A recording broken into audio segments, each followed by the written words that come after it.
With that, please welcome Rich Pintang.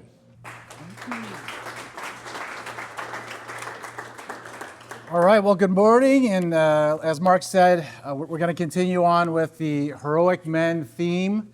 My name is Rich Pintang. I'm a regional vice president with Dale Carnegie of Orange County. And today we are going to talk about how to be a heroic man and influence people. So to start off, we're going to stand up, and for 60 seconds, we are going to greet as many people as we can. Ready? Begin. Good morning, Michael. First, you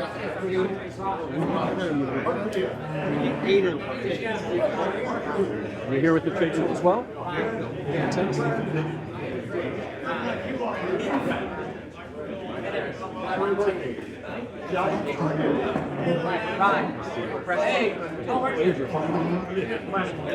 Marketing. What is it? Brandon Rich. Thanks, Brandon. Nice to meet you. All right, let's pause for a moment. Let's pause for one moment. Let's try it again. This time, what we're going to do is we're going to greet that person as if they are our lost long friend from childhood. Ready? Begin.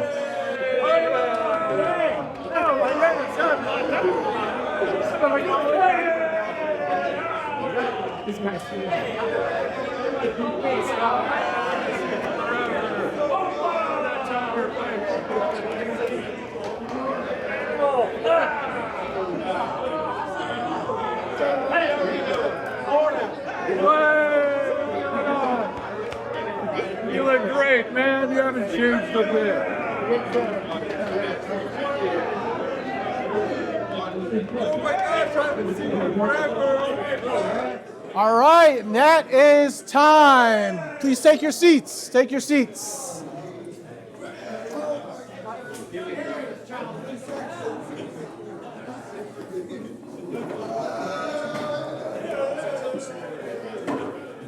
All right, everyone have a seat, And that's all I got for you. Thanks for your time. Okay, so what do we think? What was the difference between the first and the second exercise? The first was comfortable, the second was uncomfortable. You said uncomfortable? Yes, How so? it's just very familiar. Who else? What else? Hugging in the second.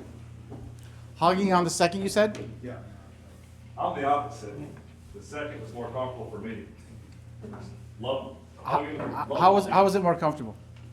It immediately created a bond versus an introduction. A bond, okay. The first one was like introduction, the second one was a bond. So it's instant relationship. Fair enough. You had something as well? Yeah. I was stuttering when I was saying my name the first one, and the second one I was like, "What's up, homie?" So it sounds like you are way more comfortable, right? So the fact of the matter is, the only difference between the first and the second was our attitude. Our attitude was slightly different in the first 60 seconds compared to the second. So let's keep that in mind. Attitude was different. And how many of you had greeted more than 5 people? So about almost half of you. I only had one person come up that was brave enough to come up to me. Brandon, where are you? Brandon, thank you for greeting me and introducing yourself. But like I said, let's keep the attitude part of how to be heroic in mind when we go through a lot of the exercises here. So let's think about people that we consider to be heroic and successful people. What are some of the characteristics that come to mind with those people? Go ahead and shout it out. Fortitude. I heard fortitude. Focus. Experience, I heard. Did I hear experience? Focus. Focus. Supportive. Supportive. Say it loud. Compassionate. There we go. Compassionate. And what was the next one? Professional. You said professional. Let's go with tenacious.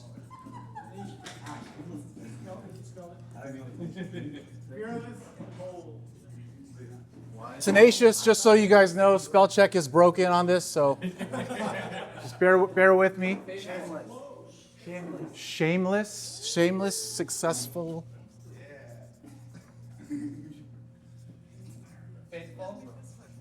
Faithful, I heard. Fearless and bold. Fearless. That name St. Paul. Bold. Prudent. Disciplined. Prudent, I heard. Disciplined.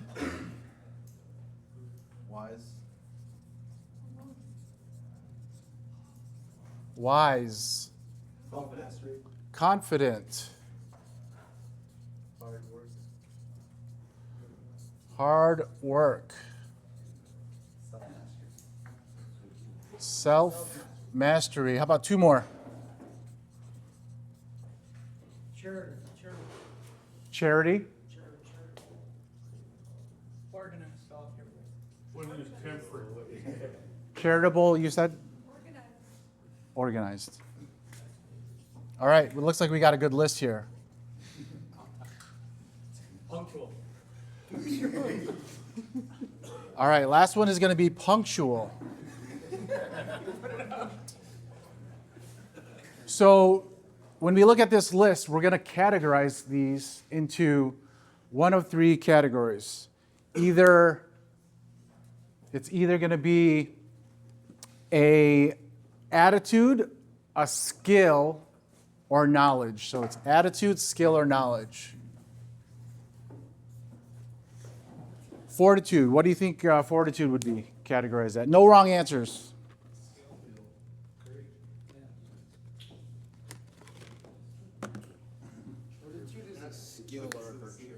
Skill. I heard skill.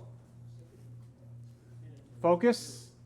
That's definitely skill. That's a skill. Supportive. Attitude. Compassionate. Attitude. Professional. No. Skill. I heard attitude and skill. Tenacious. What was K again? What does that mean? K is knowledge.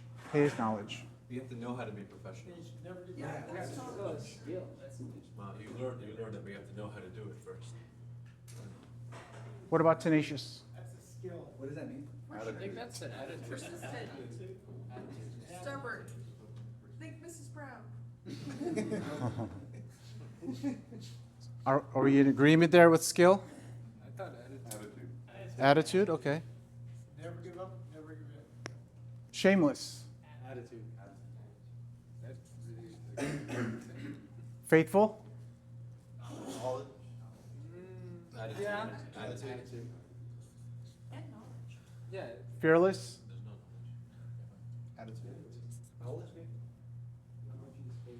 You said knowledge?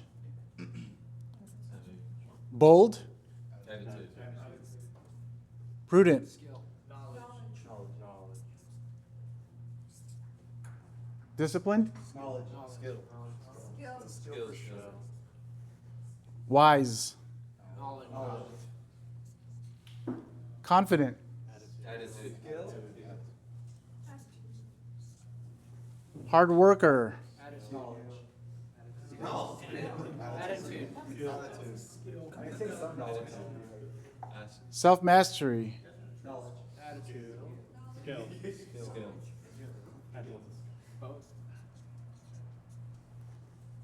Charitable. Attitude. Organized. It's a skill. Charitable is a skill. Organized. And punctual.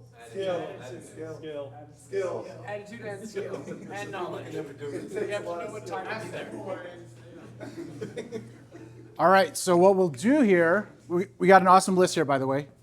So what we're going to do is we're going to tally these up, and we're going to see what trends we're seeing. So with attitude, we're seeing 1, 2, 3, 4, 5, 6, 7, 8, 9, 10, 11, 12, 13. With skill, we've got 1, 2, 3, 4, 5, 6, 7, 8, 9, 10. Knowledge, we have 1, 2, 3, 4. You skipped one.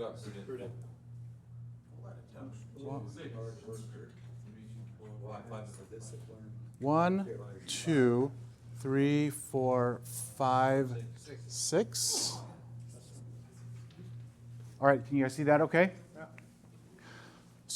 So attitude, we have about 13, skill 10, and knowledge 6. Again, this is what we describe as successful and heroic people. So what surprises you about the breakdown? Only one skill. What's that? Yes. Could faithful be all of them? Why just one? Because it takes kind of skill and knowledge to be faithful. It can be. It needs to be all. Yeah, it can be. Yeah, there were no wrong answers there. I just heard, with everyone shouting out answers, I heard attitude. But you're correct. All of these can kind of be any of them to some degree. Mm-hmm. So majority of it was in the attitude part, right? And then second was skill. So what we're starting to see here is that in an actual research in the How to Win Friends and Influence People book, the research showed that those that were successful, 85% was attributed to the attitude and the skill, while only 15% was attributed to their knowledge. Now, knowledge obviously is the ticket to entry. We have to have some kind of knowledge to do and perform our work. Yet, we can acquire skills and we can improve our attitude, yes? All right, now stick with me. Now, one of the ways to do this is to look at different ways in which we can improve. And what Dale Carnegie does is he had created what's called a cycle of performance improvement. Now, the cycle of performance improvement was meant to allow us to get better and grow. Yes? I teach skill 12 times. Do you? Okay. We could put 12 up there. All right. So even more. A higher percentage. So by show of hands, how many of us either played a sport growing up or follow a sport? All right. What kind of sports come to mind? Football, baseball, Competitive swimming. Swimming, Hockey, hockey. Cross country. My son's running cross country. Chess as well. So I'm a Chicago kid, and I grew up in the Jordan days. A lot of three-peats, a lot of playoffs, a lot of winning. So if we take basketball for an example, if I have the attitude that I want to be the best basketball player, does that automatically make me the best basketball player out there? No. But I have a great attitude. Let's take that further. So if I want to be the best basketball player, I need to get the knowledge on the sport. Where in today's day and age can we get knowledge? YouTube University. Yeah. Where else? Library. Friends. Yeah, sure. Library. Coaches, sure. Spiritual director. Great answer. Great answer. I got to give you a high five for that one. Spiritual director. Podcasts, right? A book. Books. Plenty of places. So if I have the attitude that I want to be the best basketball player out there, and I go on YouTube, I watch videos, I watch games, is that going to make me the best basketball player out there?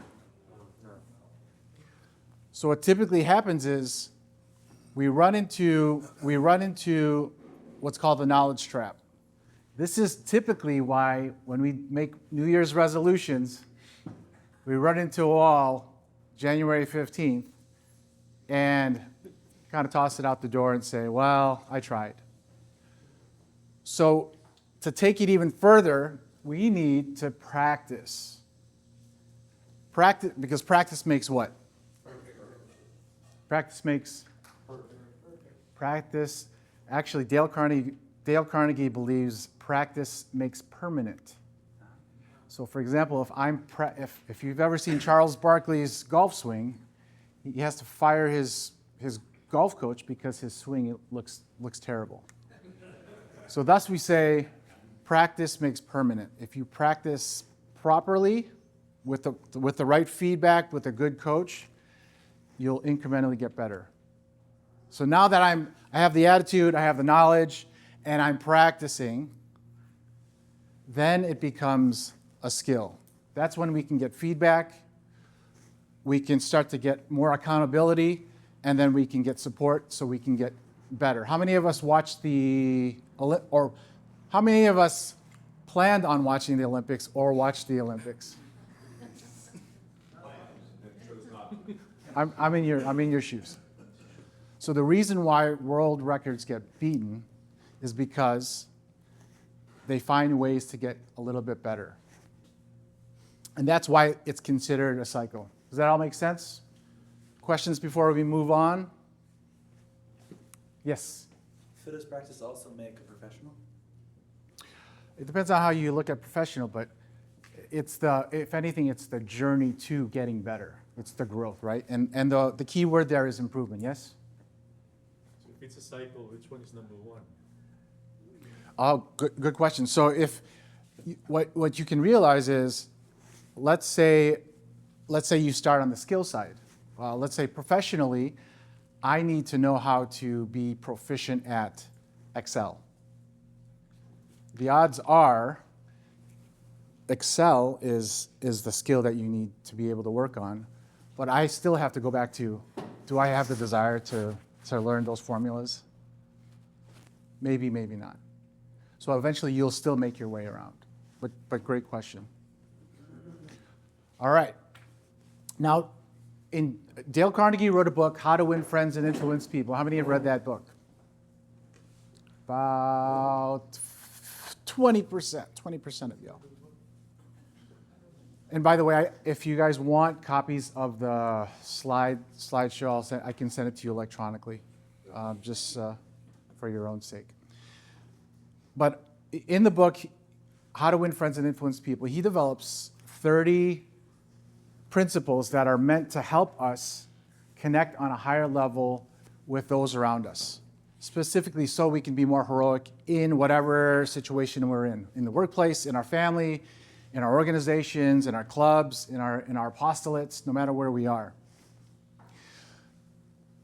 The first layer is always, it's broken into 3 tiers, and the first layer is always to connect with others first. Here's why it's important. In our organization, if you do not have a connection with other people, the odds are they're going to be very indifferent to what you have to say, the directions you're giving them, and eventually you run into folks that are just going to comply with what you're telling them because you're their boss or you're the owner of your organization, and yet eventually you'll run into resentment, especially when it comes to change. So the reason why connecting with others is important is We want to be able to build trust with those that we're working with. We want to make sure that they have a strong relationship with us so that when there's stressful environments, they are going to go above and beyond the call of duty.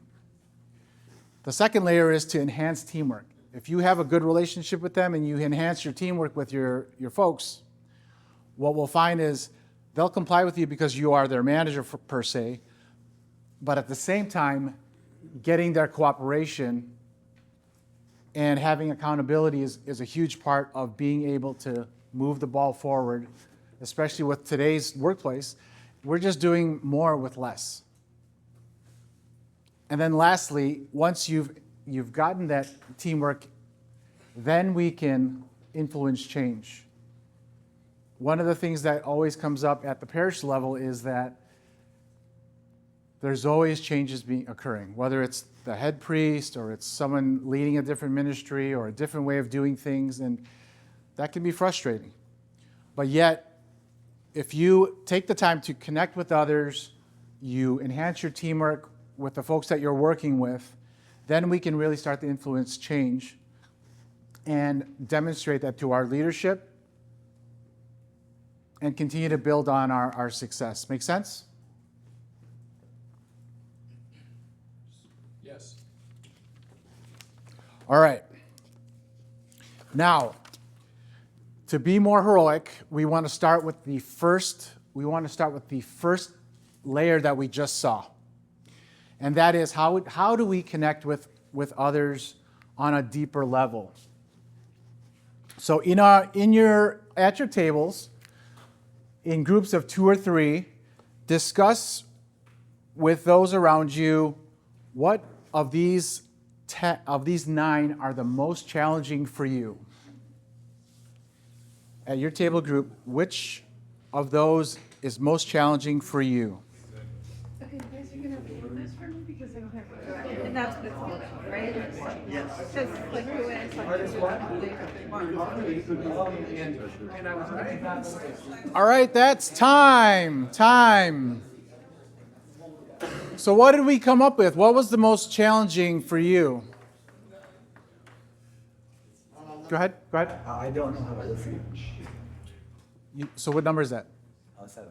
7. Being a good listener. Why is it important to be a good listener? So people feel heard and you're not ignoring them. Good point. Yeah. God only gave us one mouth and gave us 2 ears. Amen. Yeah, sometimes it's just a matter of miscommunication and we're just not listening. What else is most challenging? Yes. Number 4, having a genuine interest in other people. Why is that challenging? Why is that challenging to be interested in other people?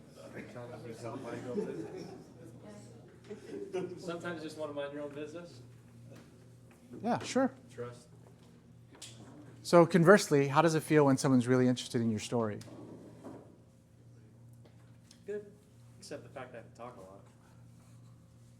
No. I can see why that. So I can see why some of these are challenging. One more. Yes. Number 1, don't criticize, condemn, or complain. Sure, it is tough in today's polarized society to not criticize, condemn, or complain. And yet, if we protect ourselves from that and see the positive in things, that's truly where we can be, as it says in Matthew 5, to be the light and the salt of the earth. So let's think about some of these and how these can really help us connect with others. Again, that's the main goal, is to connect with others in our surroundings, in our everyday life.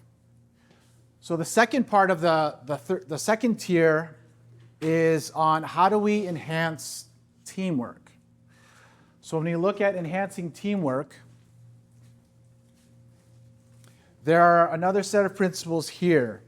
And in your groups, in your table groups, we're going to discuss which gives you the most opportunity for improvement. Which of these principles give you the most opportunity for improvement? 5 minutes. Ready? Begin.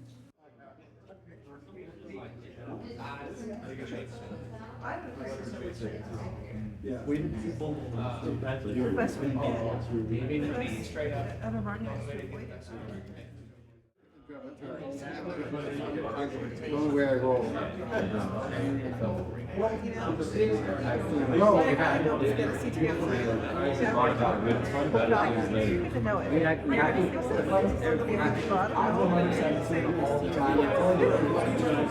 All right, that's time.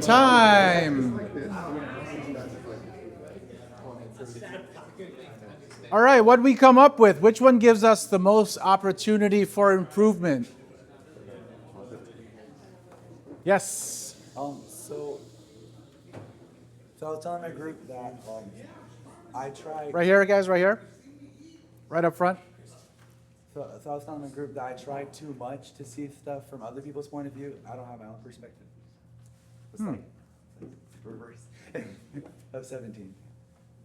So if I heard you correctly, you said that most of the time you take their perspective over yours. Yeah, and I should build my own perspective instead of.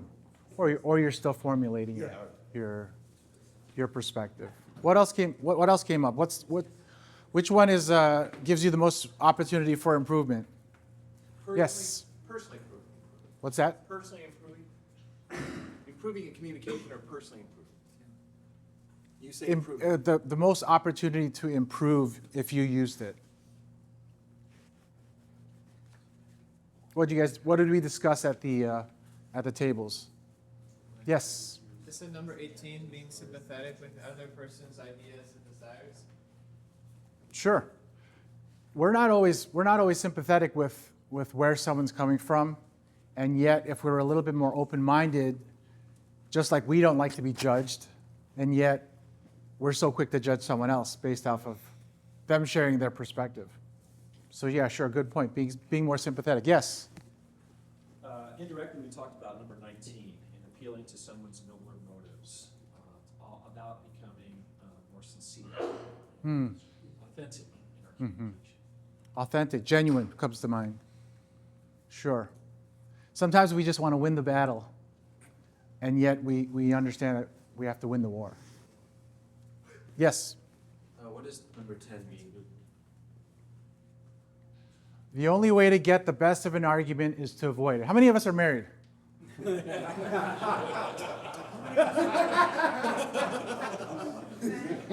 How would you describe that? Number 10. Yes, please. That's best you're married.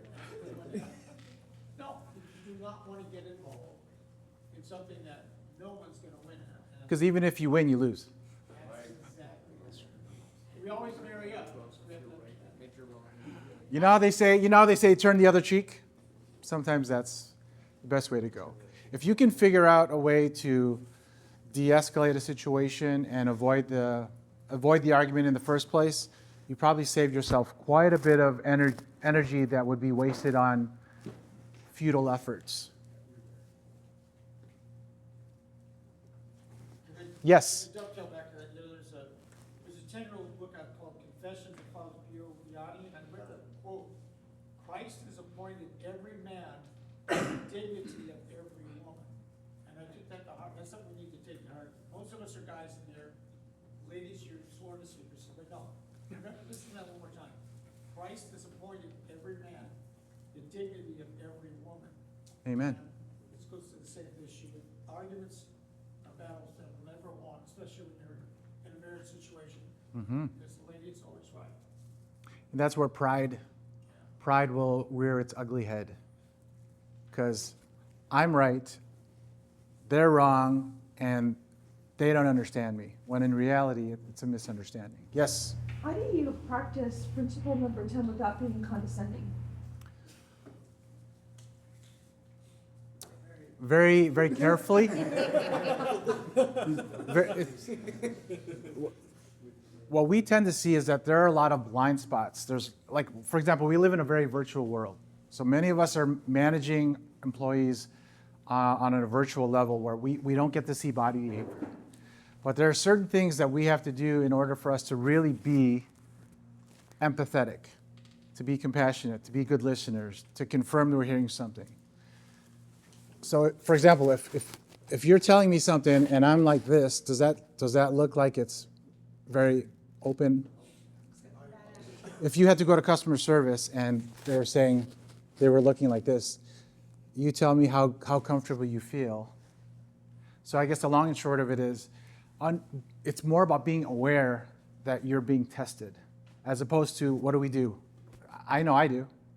I react. If I get cut off on the freeway, I want to tell them they're number one, and instead, the Holy Spirit tells me, bless them because maybe they're going through something. Say a prayer for that person. Well, we could probably take that into many directions.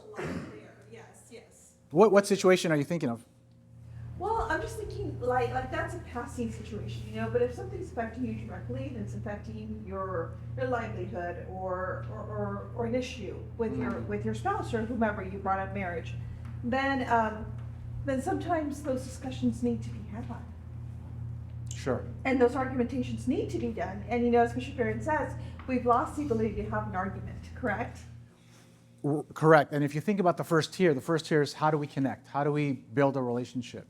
If we have healthy relationships, regardless of what situation we're in, when it comes to what is considered an argument, might just be a disagreement of opinion. To me, the test of a relationship is how you get through those storms, because this too shall pass, right? Right, but if you don't have those discussions and if you don't bring it on the open, don't you think that you build resentments and then the situations get worse because Sure. whatever's going on gets aggravated, no? We allow for assumptions. Can I add something to that? I think the term argument is different than the term of a discussion. So when you look at it as, okay, you and I are gonna have an argument, or we need to finish this argument, immediately there's a winner and a loser. Versus like, okay, clearly there's something we need to talk about, something that we need to converse. There's opinions, the matters that we don't understand.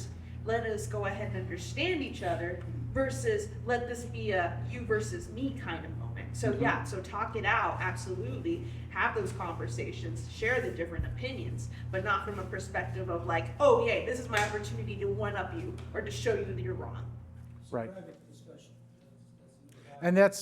And that's part of the reason, thank you for that, because in fact, most of the time, we're not willing to have that discussion. And there's a time and a place for it, of course. But the point of this particular tier is we want to build teamwork. So, for example, we're probably not going to try to win over a teammate just to win that when there's a bigger picture here where we can agree to not agree. One more before we move on. I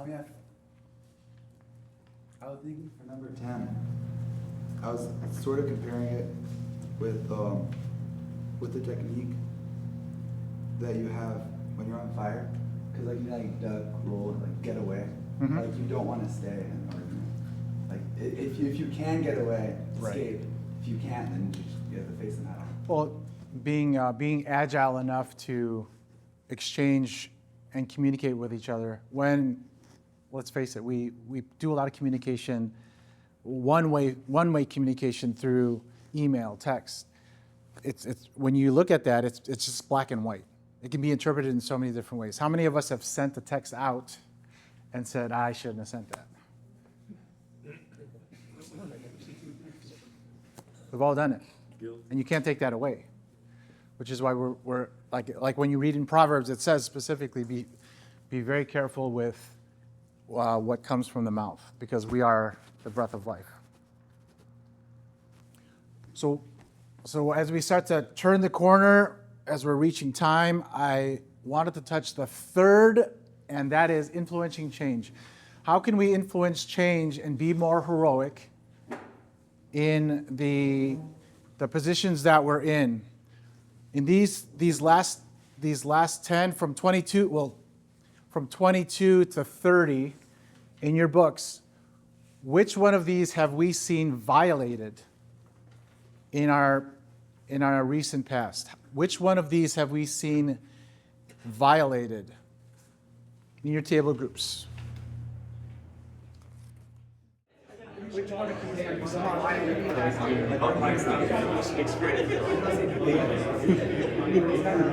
I believe in myself. All right, that's time. That's time. We have time for one. We have time for one share. What did we come up with?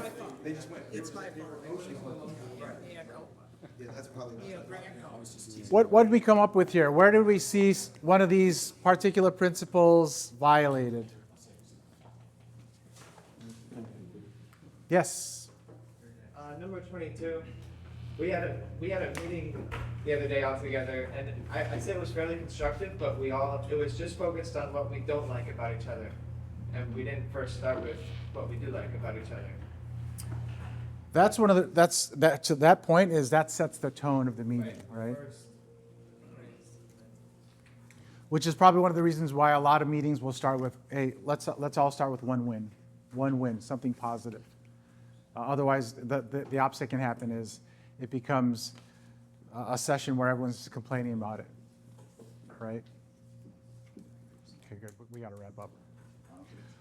So what we're seeing here is these principles are, a lot of them seem like common sense, but definitely not common practice. And so the challenge to us is, how can we incorporate at least one action we can take to leave today to be more heroic for the people around us? And so since we're at time to close, I wanted to close with a Dale Carnegie quote, which is, if you are not in the process of becoming the person you want to be, you're automatically engaged in being the person you don't want to be. So the workshop has ended, so go in peace and be the hero that the world needs today. Thank you.